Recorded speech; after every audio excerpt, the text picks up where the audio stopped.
Sir ఈ విధంగా ఎంతమంది గ్యాంగ్ ఉంటారండి సార్ షోలాపూర్లోనా సార్ మీరు ట్రైన్కి అటాక్ చేసేప్పుడు సిగ్నల్ 4 to 5 మెంబర్స్ రెండు వైపులు కొడతారా?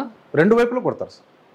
వాళ్ళ ఇష్టం, వాళ్ళు ఎట్లయినా. ఒకసారి వాడు ఇలా తొంగి, ఇప్పుడు ఒక అఫెన్స్ జరిగింది, తొంగి చూసేలోపు అక్కడ కనబడాడు, వాడు కింద నుంచి వెళ్ళి అవతల పక్క కొట్టేస్తారు. మరో అవతల నుంచి చూస్తే మళ్ళీ ఇటువైపు వచ్చేసి అటు పక్క కొడతారు. అట్లా 3-4 ఇన్సిడెంట్స్ జరిగినాయి. అట్లా అంటే నేను వచ్చినప్పుడు ఒక ఇన్సిడెంట్ జరిగింది సార్. 14/22 క్రైమ్ నెంబర్, అది 2022 ఏప్రిల్ 8వ తేదీ జరిగింది. మే 8కి దొంగలు పట్టుకున్నాం. ఎలా? వీళ్ళది ఆల్రెడీ కేసులు తమిళనాడులో రిపోర్ట్ అయినాయి. సేమ్ మీరు ఎంఓ అన్నారు కదా ఇందాక, మోడస్ ఆపరండి అని. ఇదే నేర విధానం ఎవరికి ఉందని స్టడీ చేస్తే తమిళనాడులో ఒక గ్యాంగ్ ఉంది, షోలాపూర్లో గ్యాంగ్ ఉంది.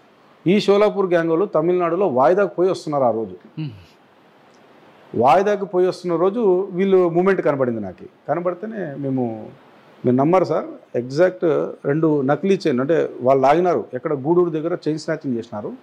తిరిగి షోలాపూర్ పోతుంటే గుత్తిలో దింపుకున్న వారు ఇద్దరిని. గుత్తిలో రెడ్ హ్యాండెడ్గా దింపుకొని చూస్తే వాళ్ళ దగ్గర చైన్లు దొరికినాయి. రెడ్ హ్యాండెడ్గా దొరికిన సిగ్నల్ ట్యాంపరింగ్ అఫెండర్స్ వాళ్ళు పార్దీ గ్యాంగ్.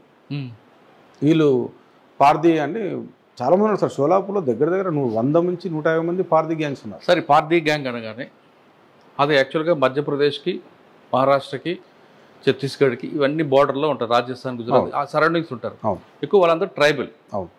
వాళ్ళు ఒకవేళ అటాక్ చేసి హెడ్ మీద కొడతారు, అక్కడ చంపేస్తారు. వాళ్ళకి అంతా ట్రైబల్ యాటిట్యూడ్ ఉంటుంది కాబట్టి. మీరు రికవరీకి వెళ్ళినప్పుడు కానీ అరెస్టెడ్కి వెళ్ళినప్పుడు వాళ్ళు ఎదురు తిరిగేది చాలా భయంకరంగా అనిపిస్తుంది. కొంతమంది ఆఫీసర్లు ఆ భాష కూడా నేర్చుకున్న ఆఫీసర్ కూడా ఉంటారు అందులో.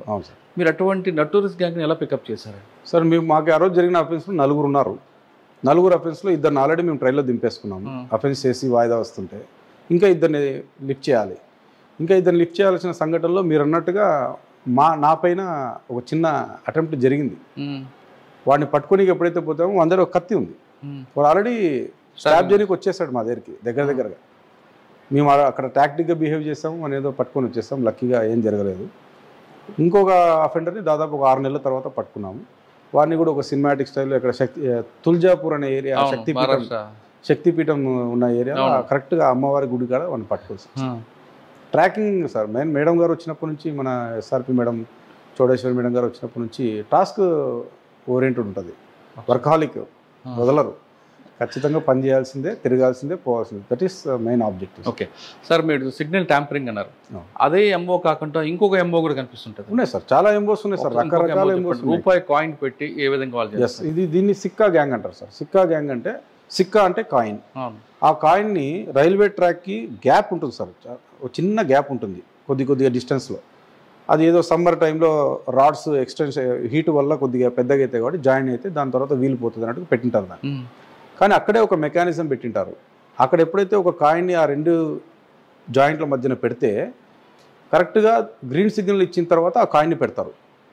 ఎందుకంటే స్టేషన్ మాస్టర్ ఆల్రెడీ ట్రైన్ పోవడానికి గ్రీన్ సిగ్నల్ ఇచ్చేస్తాడు. ఎప్పుడైతే ఆ సిక్కాని పెట్టాడో అది ఆటోమేటిక్గా గ్రీన్ కాస్త రెడ్లోకి మారుతుంది.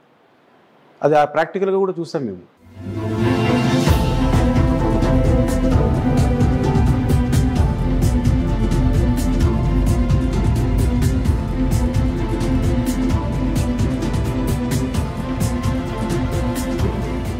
చూస్తే కరెక్ట్గా మారిపోతుంది. అది ఎందుకు అంటే ఇంటర్లింక్ అలా ఉంటుంది, దాని మెకానిజమే అలా ఉంటుంది. ఎప్పుడైతే రెడ్లోకి మారిపోతుందో ట్రైన్ ఆగిపోతుంది. ట్రైన్ ఆగిపోయినప్పుడు ఆ సిక్కా గ్యాంగ్ ఆల్రెడీ 5-6 మంది ఉంటారు. పోవడం, స్లీపర్ కోచెస్లో ఎక్కడం, చైన్ స్నాచింగ్ చేయడం. సార్, ఈ కాయిన్ పెట్టగానే గ్రీన్ రెడ్ అవుతుంది కదా, స్టేషన్ మాస్టర్కి కానీ అంటే సిగ్నల్ ఇచ్చిన మాస్టర్ కానీ ముందున్న మాస్టర్ కానీ ఆ సిగ్నల్ తెలియదా రెడ్ పడింది ఎందుకు పడిందని? ఆటో మన లోకో పైలట్ గారు ఉంటారు. లోకో పైలట్ గారు వెంటనే వాకీ టాకీలో మెసేజ్ ఇస్తారు, ఎందుకు రెడ్ వేస్తారు మీరు అని. మీరే వేస్తారా లేకపోతే ఎవరైనా వేస్తారా అని. అప్పుడు వెంటనే station master, near by station master, నేను వేయలేదు అంటాడు సార్. వేయలేదు అంటే మరి ఇక్కడ రెడ్ లైట్ పడింది అంటే వెంటనే అలర్ట్ అయిపోతారు సార్. అయిపోతేనే ఆర్పిఎఫ్కి ఫోన్ వస్తుంది, ఏదో సంథింగ్ ఏదో జరిగింది, మేము సిగ్నల్ వేయకుండానే సిగ్నల్ పడింది. లేదా ఏదైనా టెక్నికల్ ఇష్యూస్ కూడా ఉంటాయి కొన్నిసార్లు. టెక్నికల్ టీమ్ని పిలుస్తారు వెంటనే. With in span of half an అవర్లో అక్కడ అందరూ ఉండాలి. ఎలా వస్తారు నైట్ టైం అండి? వాళ్ళు ఆల్రెడీ అవైలబుల్ ఉంటారు సార్. వాళ్ళు ఆర్పిఎఫ్ బై రోడ్ రాలేదు కదా, ట్రాక్ మీద రావాలి కదా. ఆర్పిఎఫ్ కాదు సార్, మనకి టెక్నికల్ టీం కూడా అవైలబుల్ ఉంటారు. తిరుగుతూ ఉంటారు, మూవింగ్ ఉంటారు వాళ్ళు. నైట్ వాళ్ళకి స్పెషల్ డ్యూటీస్ ఉంటాయి. ఓకే, వాళ్ళు ఎక్కడ స్పాట్ ఏం జరిగినా అక్కడ రష్ అయిపోతారు. కరెక్టే మీరు అన్నట్లుగా. టెక్నికల్ టీం కింద దిగారు, వాళ్ళ మీద దాడి చేస్తారు కదా. ఛాన్స్ ఉంది సార్. దాడి చేస్తుంటే మేము అంటే ఇక్కడ ఏం జరుగుతుంది సార్, ప్రాక్టికల్గా మేము పోయేసరికి అన్నీ అయిపోయాయి. ఈ technical team half an hour, ఇవన్నీ చూసుకునేసరికి వాళ్ళు అక్కడ నుంచి వెళ్ళిపోతారు. ప్రాపర్టీ తీసుకొని అఫెన్స్ అయిపోతుంది, వెళ్ళిపోతారు. మీరు నమ్మరు సార్, ట్రైన్లోనే వచ్చి ట్రైన్లోనే దొంగతనం చేసుకోవాలి అది కూడా అనుకోనికి లేదు. ఒక 4-వీలర్ వెహికల్లో వచ్చి దొంగతనం చేసుకొని పోతున్నారు. ఎక్కడ? రైల్వే ట్రాక్ పక్కనే రోడ్డు మీద వెహికల్ పెట్టేసుకుంటారు. ఆ ట్రైన్ ఎక్కడ ఆపేసుకుంటారు. అఫెన్స్ అయినాక బండి ఎక్కేసి వెళ్ళిపోతారు. ఎలా ఇక్కడేం జరిగాయి సార్, పట్టుకున్నాం. అదే షోలాపూర్ గ్యాంగ్ అలాంటిదే. మొన్న రీసెంట్గా పట్టుకున్నాం, ఉత్తరప్రదేశ్ గ్యాంగ్, మీర్జాపూర్ గ్యాంగ్ అంటారు దాన్ని. వాళ్ళు UP 63S 8283 బండి నెంబర్ అది. ఆ వెహికల్ వేసుకొచ్చి కర్నూలులో ఎక్కడ సార్ ఇది ఉలిందకొండ అనే ప్రాంతం దగ్గర 27 తులాల బంగారు బ్యాగ్ కొట్టేసి 2 చైన్లు లాక్కొని దిగేసినారు. బండి అప్పుడు ఎక్కడుందంటే టోల్ ప్లాజా పక్కన ఒక బండి వెయిట్ చేస్తూ ఉంది. ఆ బండిలో డ్రైవర్ రెడీగా ఉన్నాడు. అఫెన్స్ చేసుకునే వెంటనే వచ్చి కార్ ఎక్కినారు, వెళ్ళిపోయినారు. అంటే ట్రాక్కి హైవేకి మధ్యలో పెట్టుకుంటారు, పక్కనే దగ్గరే. ఆ పాయింట్ చూస్ చేసుకుని మ్యాపింగ్లో అట్లే చూస్ చేసుకుంటారు వాళ్ళు. ఇదంతా ఒక హోంవర్క్ సార్. ఇది అంత ఈజీగా ట్రైన్ అఫెండర్స్ ఆషామాషిగా మన వాళ్ళు మా చేయరు. అది చాలా ప్లాన్డ్గా వస్తారు. 5-6 మంది వస్తారు. ఎక్కడ ఏం చేయాలో ప్లాన్ చేసుకుంటారు. ఏ పాయింట్ని చూస్ చేసుకోవాలా సార్. సిక్కా గ్యాంగ్ కాకుండా ఇంకో కొత్తగా గ్యాంగ్లో మీరు ఐడెంటిఫై చేస్తారు? చేసాం సార్. జార్ఖండ్లో రాంచీలో ఒక గ్యాంగ్ ఉంది. అది ఎంత ప్రొఫెషనల్ అంటే సార్, మీరు యాక్చువల్గా వయసు పిల్లలు మాత్రమే. రాంచీ అంటే వాళ్ళు పూర్తిగా సైబర్ క్రైమే కదండి? లేదు సార్, దీంట్లో కూడా మీరు ఆ గ్యాంగ్ మీరు ఏజ్ లిమిట్ తీసుకుంటే అబౌవ్ 45 years. ఓకే. ఇప్పటిదాకా సిగ్నల్ ట్యాంపరింగ్, చైన్ లాగేది వీళ్ళంతా పిల్లలేమో అనుకుంటాము. 20 నుంచి 35 మధ్యలో ఏజ్ వాళ్ళు అనుకుంటాం. కానీ ఆ గ్యాంగ్ స్కిల్డ్ గ్యాంగ్ అంటారు. అది ప్రొఫెషనల్స్ వాళ్ళు. వాళ్ళు ఎలా చేస్తున్నారు, 45 నుంచి 67-70 years వాళ్ళు చేస్తున్నారు దొంగతనాలు. అంటే ఎవరికి అనుమానం రాదండి? ఎవరికి అనుమానం రాదు సార్. మేము రీసెంట్గా 2 పట్టుకున్నాము. ఆ 2 ఎలా పట్టుకున్నామంటే, ఇప్పుడు మనం మాట్లాడుకున్నట్టే అడ్వాన్స్ రిజర్వేషన్స్ తీసుకున్నాము. మీరు అన్నట్టుగా ఇందాక ఒక కేసు రాకముందే, FIR రాకముందే నేను డిటెక్ట్ చేశామన్నా కదా, ఆ కేసుని మేము అలాగే డిటెక్ట్ చేశాము. నెక్స్ట్ రిజర్వేషన్ లింగంపల్లి నుంచి కాకినాడ ట్రైన్కి చేయించుకున్నారు. వాళ్ళు ఎలా వచ్చారు తెలుసా సార్? అక్కడికి ఫ్లైట్లో వచ్చారు. హైదరాబాద్ ఫ్లైట్లో టికెట్స్ కూడా ఉన్నాయి వాళ్ళ దగ్గర. ఫ్లైట్ నుంచి వాళ్ళ ప్లేసెస్ నుంచి, రాంచీ నుంచి. ఒకడు రాంచీ, ఒకడు సిలిగురి అని చెప్పి ఒక ఏరియా ఉంది west Bengal border, Nepal border. అక్కడ నుంచి వచ్చి ఇక్కడ దొంగతనాలు చేస్తున్నారు. వీళ్ళిద్దరు కలిసి వచ్చి ఇక్కడ లింగంపల్లి రైల్వే స్టేషన్లో వెయిట్ చేస్తున్నారు ఆ ట్రైన్ ఎక్కడానికి. మేము ఆల్రెడీ వాళ్ళ కోసం వెయిట్ చేస్తున్నాము. సో మా పని మేము చేసాం, వాళ్ళ పని వాళ్ళు చేస్తున్నారు. వాళ్ళు వచ్చారు, వచ్చిన వెంటనే క్యాచ్ చేశారు. వాడు నన్ను అడిగిన క్వశ్చన్ ఒకటే సార్, వాడు ఎలా పట్టుకున్నారు మీరు నన్ను అంటే, ఏ బేస్ మీద పట్టుకున్నారు, అంటే బేస్ కాదు, ఏ రకంగా పట్టుకున్నారు నన్ను చెప్పాము.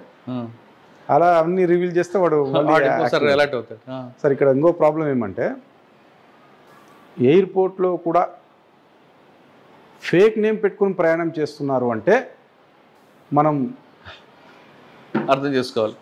అంటే ఎక్కడ ల్యాబ్స్ ఉందనేది ఒకసారి అర్థమవుతుంది. ఒక ఆధార్ కార్డు ఫేకే, ఒక ఆధార్ కార్డు ఫేకే, ఒక పాన్ కార్డు ఫేకే. ఇవన్నీ పెట్టుకొని ఒక వ్యక్తి ఒక చోటు నుంచి ఒక చోటికి ఫ్లైట్లో తిరుగుతున్నాడు అంటే వాట్ కైండ్ ఆఫ్ సిస్టమ్ అనేది తెలుసుకోవాలి. భయం అయితే సార్. ఇప్పుడు ఇదేదో దొంగతనం కాబట్టి సరిపోయింది, అది వేరేదైతే వేరే ఇష్యూ అయితే మనం ఏం చేసేది లేదు. అంటే సెన్సేషన్ అయితేనే అన్నట్టుగా అయితే ఎట్లయితుంది? ఇప్పుడు ఈ పర్సనే వచ్చినాడు అంటే ఎట్లా, రేపు ఇంకొకటి వస్తే అంతే కదా. వైర్లో ఉన్నప్పుడు ఆప్షన్ ఎక్కడ ఉంటుంది? లేదు. చెప్పే సార్. Right sir. ఈ తరహా ఇంకేమైనా కొత్త ఎంఓ వచ్చాయా సార్? ఈ తరహా ఎంఓస్ ఉన్నాయి. ఇంకొక ఎంఓ ఎట్లుందంటే సార్, పాపం ప్యాసింజర్స్ అందరూ పెద్ద పెద్ద లగేజెస్ పెట్టుకొని రైల్వే స్టేషన్ ఒక 10 నిమిషాల్లో వస్తుందనగా ముందే లేచి ఆ బ్యాగులన్నీ తెచ్చి వాకిళ్ళ కూడా పెట్టుకుంటారు. భోగి వస్తుంది ఎక్కిపోదామని. అంటే ఎక్కుదామని ఒకటి, దిగాలంటే కూడా పాపం వాళ్ళ సీట్స్ నుంచి తెచ్చి వాకిళ్ళ దగ్గర పెట్టుకొని వెయిట్ చేస్తూ ఉంటారు. ఇంక వస్తుంది నెక్స్ట్ స్టేషన్ దిగాల మేము. ఆ టైంలో ఒక గ్యాంగ్, హర్యానా గ్యాంగ్, అది వాళ్ళు రౌండప్ చేస్తారు ఆ లగేజ్ని. ఈ బ్యాగ్ ఇది అనుకోండి సార్, మొత్తం ఇట్లా రౌండప్ చేస్తారు. ఇక్కడ డోర్ దగ్గర మనిషి, లగేజ్కి సంబంధించిన మనిషి అక్కడ ఉంటారు ముందర. ఈ లగేజ్ దగ్గర ఎవరు ఆక్యుపై చేస్తారంటే వీళ్ళంతా ఆక్యుపై చేసేసి ఉంటారు. ఆమెతో మాట్లాడుతుంటారు, ఇంకెంతసేపు అండి, ఇంకా 10 నిమిషాలు వస్తుంది, 5 నిమిషాలు అట్లా మాటలు పెట్టేస్తే ఈడ ఒకటి జిప్ ఆపరేట్ చేసి మొత్తం మనకి ఏం కావాలో అన్నీ తీసేసుకుంటారు. చూడండి, ఒక్కొక్క స్టైల్ ఆఫ్ ఎంఓస్ ఉన్నాయి, డిఫరెంట్ స్టైల్స్ ఆఫ్ ఎంఓస్. వాడు ఎట్లా వాడాలో అట్లా వాడుతున్నాడు. బ్యాగ్ పట్టుకు దిగిపోవడం కాదు, అక్కడే ఓపెన్ చేస్తాడు, అక్కడే ప్రాపర్టీ తీసుకుంటాడు, వాడు బ్యాగ్లో పెట్టుకుంటాడు, ఈతల పక్క నుంచి దిగేస్తాడు. వీళ్ళు వాళ్ళ లగేజ్ తీసుకుని హ్యాపీగా ఇంటికి వెళ్ళిపోతారు. ప్రాపర్టీ ఎక్కడ రానైనా అని చూస్తే కనపడదు.